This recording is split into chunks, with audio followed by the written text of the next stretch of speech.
पे ऑलरेडी आपको प्लेलिस्ट मिल जाएगा। सारी क्लासेज फ्री ऑफ कॉस्ट है क्योंकि यह राष्ट्र हित में टीटी फैमिली है। तो चलिए शुरुआत करते हैं। 30 महत्वपूर्ण लाजवाब प्रश्न रहेंगे।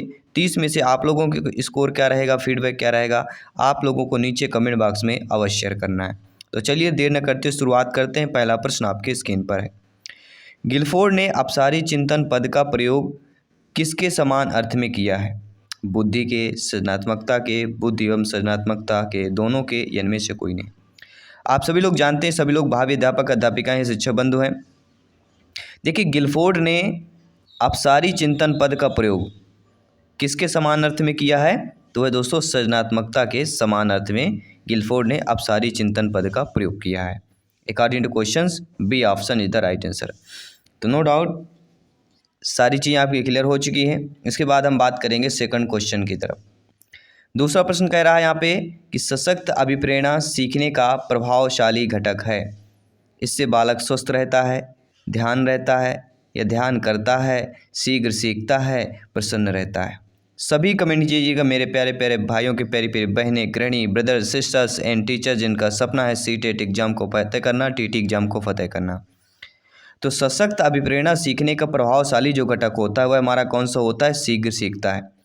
अगर अच्छे तरीके से प्रेरणा लेकर प्रभावशाली हमारा रहेगा तो बच्चा क्या है? शीघ्र सीखता है, यानी जल्दी सीखता है।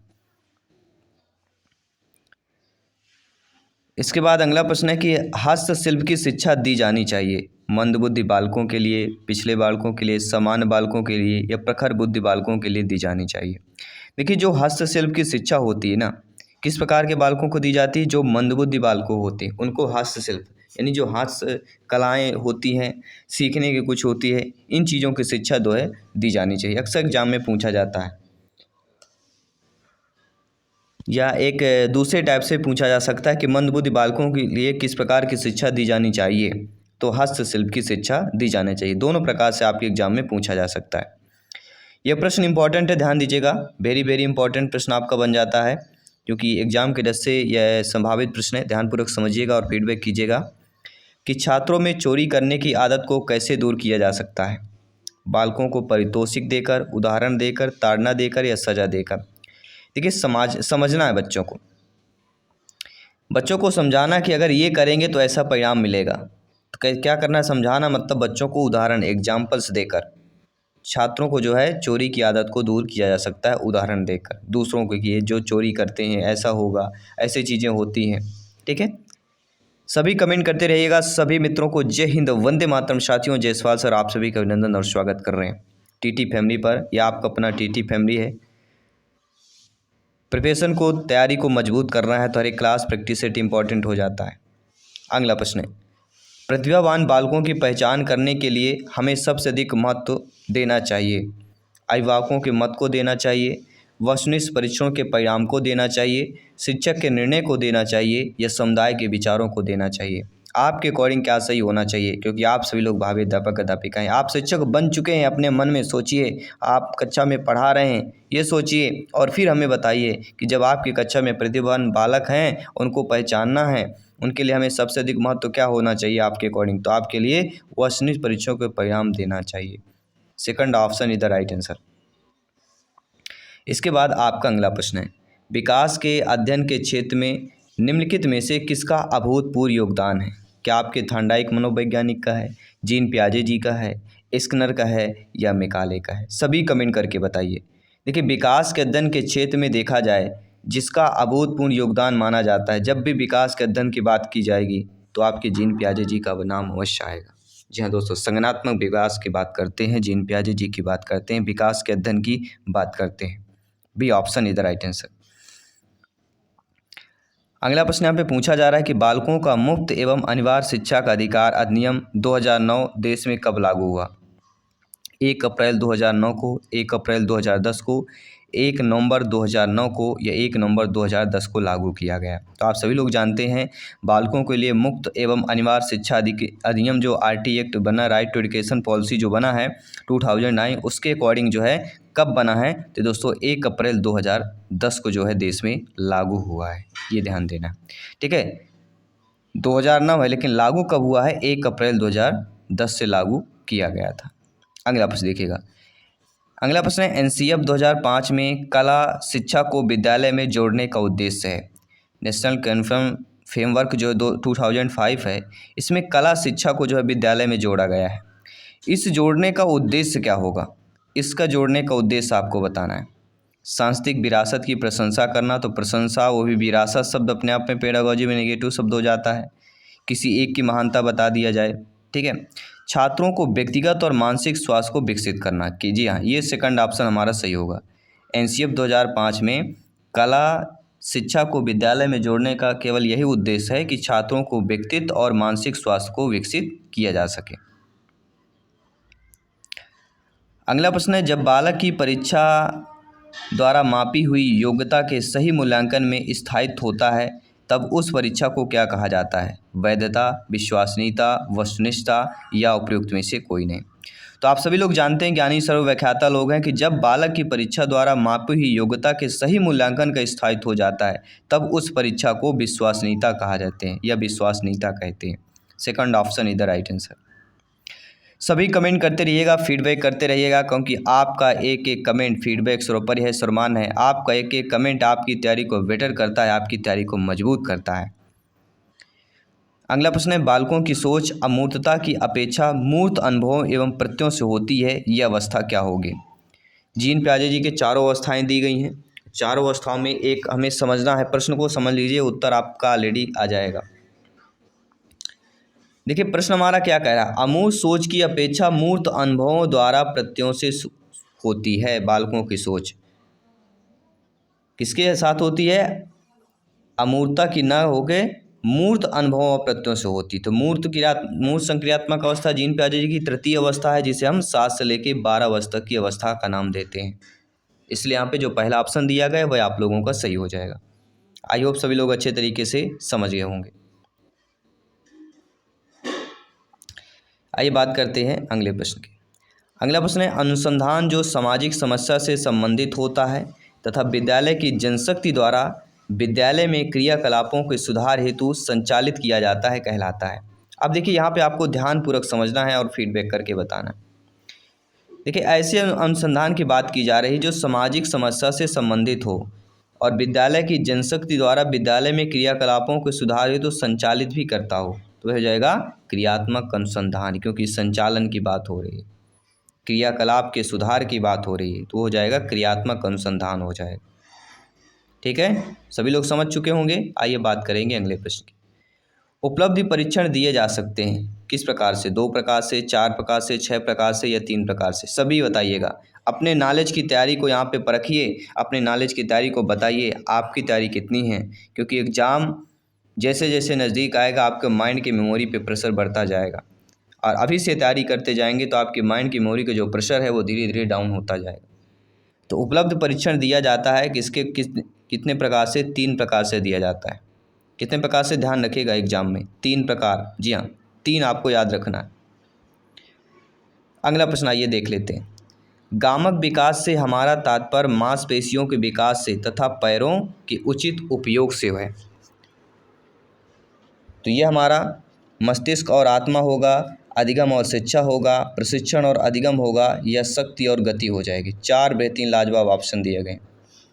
प्रश्न को समझ लीजिएगा, आधा उत्तर वहीं आपका क्लियर हो जाता है। देखिए गामक विकास से हमारा तात्पर्य मांसपेशियों के विकास से और पैरों के उचित उपयोग किससे है? शक्ति और गति से। डी ऑप्शन इधर राइट आंसर। किसी भी प्रश्न और ऑप्शन पर डाउट है बेफिक्र आप लोग कमेंट कर सकते हैं, फीडबैक कर सकते हैं। जयसवाल सर आप सभी का अभिनंदन, स्वागत करते हैं। साथियों 20वीं शताब्दी को बालक की शताब्दी कहा जाता है, यह परिभाषा किसने दी? स्टेटमेंट पूछे जाते हैं, 2 से लेके 5 स्टेटमेंट आपके जरूर पूछे जाएंगे, ध्यान रखना है 150 क्वेश्चंस में। तो 20वीं शताब्दी को बालक की शताब्दी कहा जाता है, यह परिभाषा किसकी हो जाएगी? मुर्रे, एडलर, क्रोयमक्रो या जेबी वाटसन?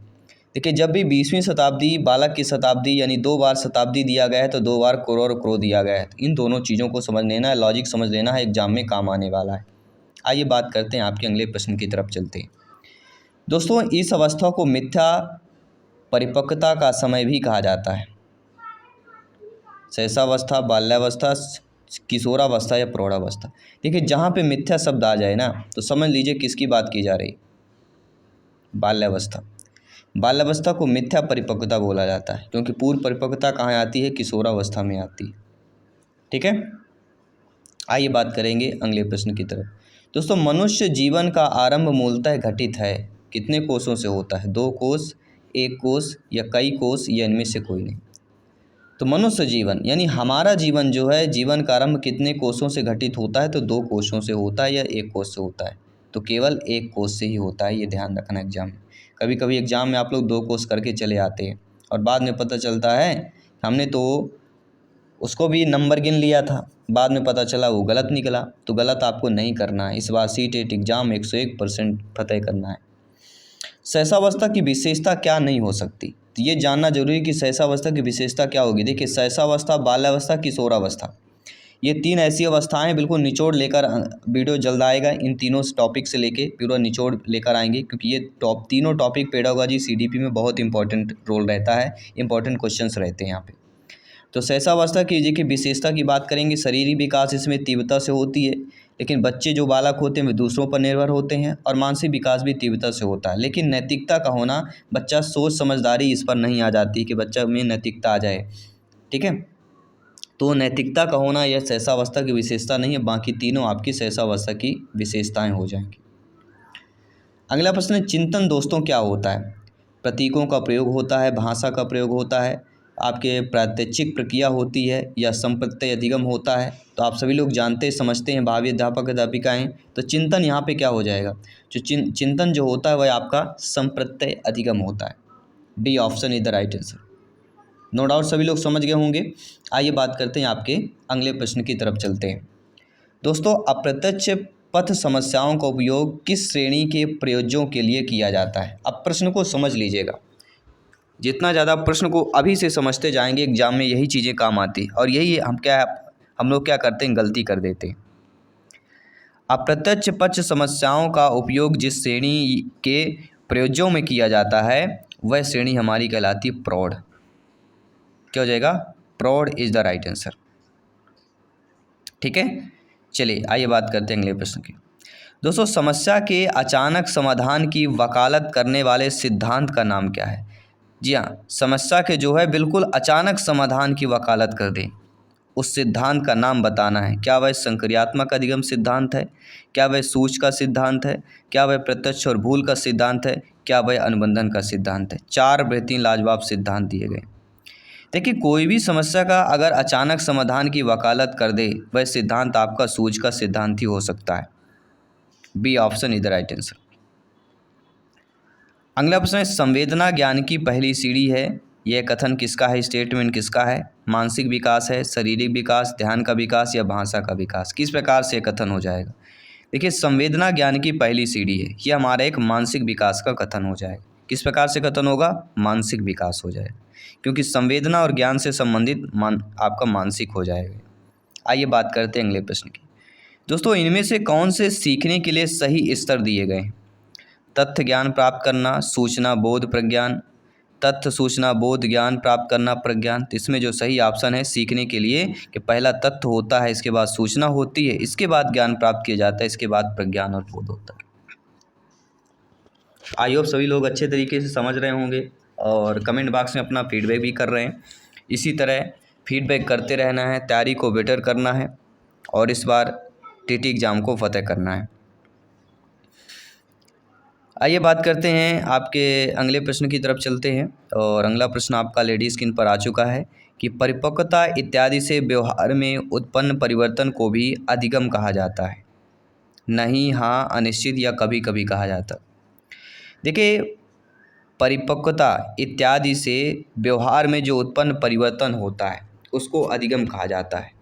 क्या यह सही है या गलत है, ये आपको कमेंट करके बताना।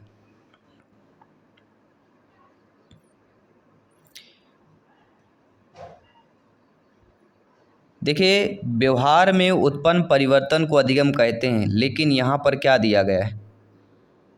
दिया गया परिपक्वता इत्यादि से, तो ये आपका नहीं हो जाएगा। ठीक है, आइए बात करेंगे अगले प्रश्न की। कैटेल द्वारा विश्लेषित किए गए व्यक्तित्वशील गुणों की संख्या कितनी होती है? 13, 16, 15 या 14? सभी लोग बताइए। देखिए कैटल द्वारा जो विश्लेषित किए गए व्यक्तित्वशील गुण हैं, इनकी जो संख्या मानी गई है वह कितनी मानी गई? 16 मानी गई। कितनी हो जाएगी? 16 इज द राइट आंसर। अगला प्रश्न देखते हैं। मुर्रे ने एक परीक्षण की रचना करके इतिहास रच दिया। वह परीक्षण कौन सा है? स्याही धब्बा, वाक्य पूर्ति, विषय आत्मबोधन या मूल्यांकन मापनी हो जाएगा। दोस्तों मुर्रे ने एक परीक्षण की रचना करके इतिहास तो रच दिया है, और यह क्या होगा? विषय आत्मबोध परीक्षण कहला जाएगा। C option is the right answer हो जाएगा। अगला प्रश्न है, व्यवहारिक बुद्धि को क्या कहा जाता है? मूर्त बुद्धि, अमूर्त बुद्धि, संज्ञानात्मक योग्यता या सामाजिक बुद्धि की बात करते हैं। देखिए दोस्तों व्यवहारिक बुद्धि को क्या कहा जाता है? व्यवहारिक बुद्धि को मूर्त बुद्धि कहते हैं, या अमूर्त कहते हैं, या संज्ञानात्मक योग्यता कहते हैं, या सामाजिक बुद्धि कहते हैं। सभी लोग बताइए।